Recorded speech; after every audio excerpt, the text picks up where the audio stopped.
सोजस bulletin में आपका स्वागत है। मैं हूं आपके साथ अभिलाषा गर्ग। सबसे पहले एक नजर हेडलाइंस पर। मुख्यमंत्री श्री भजनलाल शर्मा ने राइजिंग राजस्थान के तहत लिया 10वां संकल्प समिट से प्रदेश में रोजगार के अवसर होंगे सृजित। चिकित्सा एवं स्वास्थ्य विभाग में विभिन्न पदों पर भर्तियों के कार्य को मिशन मोड में किया जाएगा पूरा। मुख्यमंत्री श्री भजनलाल शर्मा द्वारा माइनिंग सेक्टर में लगातार सुधार और सरलीकरण। एक मुश्त समाधान योजना में 10 से 25% राशि जमा कराने पर शेष राशि माफ। मुख्यमंत्री श्री भजनलाल शर्मा ने rising Rajasthan global investment summit को सफल बनाने के लिए 10 दिनों तक प्रतिदिन एक नया संकल्प लेने की पहल की है। इसी कड़ी में मुख्यमंत्री ने आज 10वां संकल्प लेते हुए कहा कि राइजिंग राजस्थान समिट में प्रदेश के आर्थिक विकास को गति प्रदान करने के लिए रोजगार के अवसर भी सृजित किए जाएंगे। श्री शर्मा ने कहा कि इस समिट में भी राजस्थान की महत्वपूर्ण वर्कफोर्स के हजारों लोग शामिल होंगे। उन्होंने कहा कि प्रदेश के कुशल युवाओं को सरकारी एवं निजी क्षेत्र में रोजगार के अवसर उपलब्ध कराने के लिए राज्य सरकार संकल्पित होकर कार्य कर रही है। मुख्यमंत्री श्री भजनलाल शर्मा की पहल एवं चिकित्सा एवं स्वास्थ्य मंत्री श्री गजेंद्र सिंह खीवसर के निर्देशन में चिकित्सा एवं स्वास्थ्य विभाग में विभिन्न पदों पर भर्तियों के कार्य को मिशन मोड में पूरा किया जा रहा है। रिकॉर्ड समय में 7 कैडर के नियमित भर्ती के 17,000 पदों पर भर्ती प्रक्रिया को पूर्ण किया गया है। चिकित्सा विभाग ने शुक्रवार को नर्सिंग ऑफिसर के 8,750 पदों पर भर्ती प्रक्रिया को पूर्ण करते हुए 7,657 पदों की अंतिम वरीयता सूची जारी कर दी है। शेष पदों पर विभिन्न कारणों से परिणाम को रोका गया है। चिकित्सा एवं स्वास्थ्य विभाग की प्रमुख शासन सचिव श्रीमती गायत्री राठौड़ ने बताया कि विभाग में विभिन्न पदों पर भर्ती प्रक्रिया को तेजी से पूरा किया जा रहा है। शुक्रवार को नर्सिंग ऑफिसर के 8,750 पदों पर भर्ती प्रक्रिया को पूर्ण करते हुए 7,657 पदों की अंतिम वरीयता सूची जारी कर दी गई है।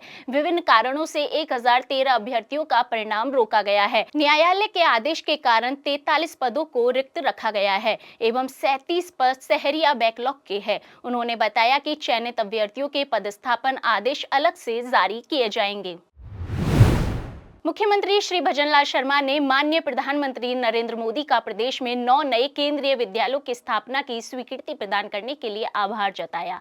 इस पर हर्ष जताते हुए उन्होंने सोशल मीडिया पर लिखा, माननीय प्रधानमंत्री की दूरदर्शी नेतृत्व में केंद्रीय मंत्रिमंडल द्वारा देश में 85 नए केंद्रीय विद्यालयों की स्थापना को स्वीकृति मिलना ऐतिहासिक निर्णय है, जिसमें राजस्थान प्रदेश में भी 9 नए केंद्रीय विद्यालयों की स्थापना सम्मिलित है। निश्चित ही यह अभूतपूर्व निर्णय शिक्षित भारत विकसित भारत के संकल्प को मजबूती प्रदान करते हुए भारत में गुणवत्तापूर्ण शिक्षा के प्रसार, शैक्षिक अवसंरचना के विकास और युवा पीढ़ी के सर्वांगीण विकास का मार्ग प्रशस्त करेगा। इस अभिनंदनीय सौगात के लिए प्रधानमंत्री सहित भारत सरकार का आभार और धन्यवाद।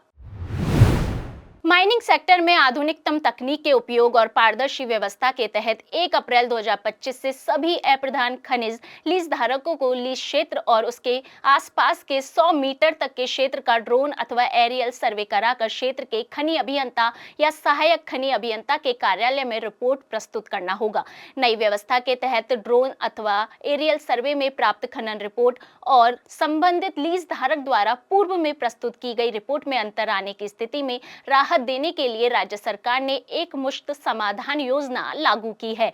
माइंस विभाग की एक मुश्त समाधान योजना 31 मार्च 2026 तक प्रभावी रहेगी। मुख्यमंत्री एवं खान मंत्री श्री भजनलाल शर्मा माइनिंग सेक्टर में लगातार सुधार और गति दे रहे हैं। हाल ही में राज्य की नई खनिज और एमसेंड नीति जारी की गई है। उससे पहले अप्रधान खनिज लीज धारकों की लीज अवधि बढ़ाने के अधिकार संबंधित खनिज अभियंता व सहायक अभियंता को दे दिए गए हैं। मुख्यमंत्री व खान मंत्री श्री भजनलाल शर्मा ने एक और बड़ा निर्णय करते हुए 1 हेक्टेयर से कम के प्लॉट की नीलामी की बिड राशि 10 लाख से घटाकर 2 लाख कर दी है। इससे आर्थिक दृष्टि से कमजोर और स्थानीय नागरिकों की खनिज क्षेत्र में भागीदारी बढ़ सकेगी।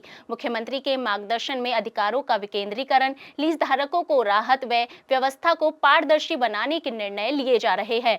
प्रमुख शासन सचिव माइंस एवं पेट्रोलियम श्री टी रविकांत ने बताया कि मुख्यमंत्री श्री भजनलाल शर्मा ने परिवर्तित बजट घोषणा में प्रदेश में अप्रधान खनिजों के उत्पादन एवं निर्गमन में वॉल्यूमेट्रिक असेसमेंट की व्यवस्था करते हुए एक मुश्त समाधान योजना लागू करने की घोषणा की है। उन्होंने बताया कि परिवर्तित बजट घोषणा की क्रियान्विति में वॉल्यूमेट्रिक असेसमेंट व्यवस्था लागू करने और इससे होने वाले प्रभाव से खनिज लीज व क्वारी लाइसेंस धारकों को एक बार यह राहत प्रदान करते हुए एक मुश्त समाधान योजना लागू कर दी है। मुख्यमंत्री श्री भजनलाल शर्मा ने सशस्त्र सेना झंडा दिवस के अवसर पर सशस्त्र बलों के वीर जवानों, उनके परिवारजनों और देश के समस्त नागरिकों को हार्दिक शुभकामनाएं दी। उन्होंने कहा कि राष्ट्र सर्वोपरि के महान आदर्श को लेकर कर्तव्य पथ पर निरंतर अग्रसर भारतीय सशस्त्र बलों ने अपने असाधारण साहस, अदम्य शौर्य और अतुलनीय पराक्रम से देश के गौरवशाली इतिहास में स्वर्णिम अध्याय लिखा है। उनकी अदम्य वीरता और राष्ट्र के प्रति समर्पण की गाथा प्रत्येक भारतवासी को गौरवान्वित करती है। सशस्त्र बलों के परिजनों के कल्याणार्थ योगदान करने का संकल्प हमें उनकी सेवा और त्याग के प्रति अपनी कृतज्ञता व्यक्त करने का अवसर प्रदान करती है।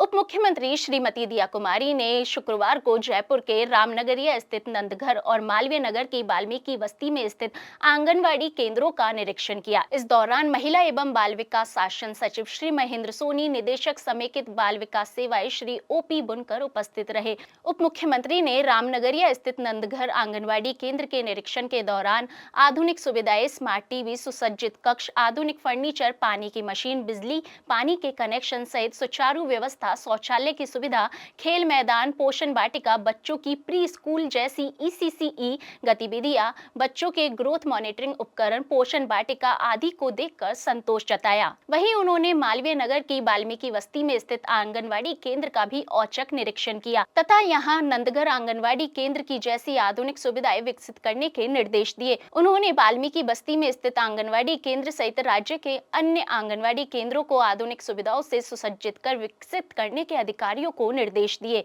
उन्होंने महिलाओं और बच्चों के फीडबैक के आधार पर पोषाहार और THR के स्वाद में सुधार करने के लिए निर्देश दिए। श्रीमती दिया कुमारी ने आंगनवाड़ी में बच्चों से बातचीत की और उन्हें दुलार किया। उन्होंने बच्चों से उनको मिलने वाले पोषाहार के बारे में भी जानकारी ली। उन्होंने बच्चों की खेल कूद में सीखने की प्रक्रिया में शामिल होकर उनके साथ पूरी आत्मीयता से संवाद किया और उनका हौसला बढ़ाया। राज्यपाल श्री हरिभाऊ बागड़े ने आज जयपुर के महात्मा ज्योतिराव फुले विश्वविद्यालय के नवम दीक्षांत समारोह को संबोधित किया। इस अवसर पर उन्होंने कहा है कि विश्वविद्यालयों से डिग्री प्राप्त युवा नौकरियों के पीछे भागने की बजाय रोजगार देने वाले बने। उन्होंने कहा कि विश्वविद्यालय ज्ञान के केंद्र होते हैं। इनमें विद्यार्थियों को केवल पाठ्य पुस्तकों का अध्ययन ही नहीं कराया जाए, बल्कि उनकी बौद्धिक क्षमता कैसे बढ़े, उनमें उद्यमिता की प्रवृत्ति का कैसे विकास हो, इस पर भी विशेष ध्यान दिया जाए। उन्होंने कहा कि शिक्षा सतत चलने वाली प्रक्रिया है। वह शिक्षा ही सार्थक है जो जीवन को बेहतर ढंग से जीने की राह दिखाए। उन्होंने महात्मा ज्योतिबा फुले द्वारा समाज सेवा और स्त्री शिक्षा में दिए योगदान को याद करते हुए कहा कि वे युग पुरुष थे। ऐसे समय में जब नारी शिक्षा से समाज दूर था, उन्होंने कन्या विद्यालय खोला। उन्होंने अपनी पत्नी को पढ़ाया और उन्हें देश की पहली महिला शिक्षक बनाया। उन्होंने ज्योतिबा फुले के आदर्शों को अपनाते हुए शिक्षा प्रसार के लिए कार्य करने का आह्वान किया। चिकित्सा एवं स्वास्थ्य विभाग की प्रमुख शासन सचिव ने स्वास्थ्य भवन में आयोजित बैठक में मुख्यमंत्री आयुष्मान आरोग्य शिविर की तैयारियों और अन्य विषयों पर समीक्षा ली। श्रीमती गायत्री राठौड़ ने कहा कि प्रदेश में गांव-गांव तक स्वास्थ्य सेवाओं की सुगम पहुंच सुनिश्चित करना राज्य सरकार की सर्वोच्च प्राथमिकता है। इसी सोच के साथ प्रदेश भर में राज्य सरकार की प्रथम वर्षगांठ के अवसर पर चिकित्सा एवं स्वास्थ्य विभाग की ओर से मुख्यमंत्री आयुष्मान आरोग्य शिविरों का आयोजन किया जा रहा है। स्वास्थ्य को लेकर यह राज्य सरकार की महत्वाकांक्षी पहल है, जिसे बेहतर समन्वय एवं प्रतिबद्धता के साथ सफल बनाए। उन्होंने कहा कि शिविरों की सफलता के लिए आवश्यक है कि संबंधित विभागों के बीच बेहतर तालमेल हो और समय पर सभी व्यवस्थाएं सुनिश्चित हो। चिकित्सा शिक्षा विभाग फॉलोअप एवं रेफरल शिविरों, सुपर स्पेशलिटी एवं टेली कंसल्टेशन के लिए विशेषज्ञ चिकित्सकों की उपलब्धता सुनिश्चित करे। साथ ही कैंसर स्क्रीनिंग के लिए आवश्यक प्रबंध करे। आयुर्वेद विभाग द्वारा आयुष चिकित्सकों एवं दवाओं की व्यवस्था की जाए। सुजस बुलेटिन में फिलहाल के लिए इतना ही। फिर होगी आपसे मुलाकात, तब तक के लिए नमस्कार।